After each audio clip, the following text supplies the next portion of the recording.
we're getting toward the end of this quarter of Bible studies that are focused on Joshua. And I think one of the main takeaways that we have, being centuries after Joshua and the conquest of the Promised Land, is that we are engaged in a conflict and need to have victory over sin. I think that's the true enemy that we are fighting against, is Satan and sin in our lives, and how we can be victorious over those things. And probably a text that will sum up Joshua and relate Joshua to us today is 2 Corinthians 10, verses 3 and 5. It says that though we walk in the flesh, we do not war according to the flesh.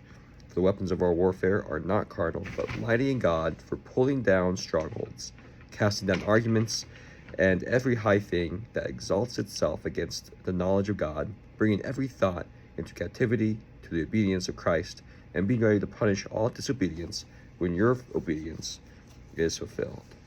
By walking with Christ, by being brought willingly into the captivity of Christ and making every thought subject to Christ, we have the power through the Holy Spirit to resist the devil. James says that when we draw near to God, he will draw near to us, that if we resist the devil will flee from us. Also, I believe it's in 2 Corinthians where it talks about with every temptation there is a way of escape, and Jesus gives us that way. It is through the word. Not by bread alone does man live, but by every word that proceeds from the mouth of God. And that's how we can be victorious over sin, is through claiming Christ's power, through getting acquainted with the word and using it as our weapon. And that's how we can be victorious, and how we can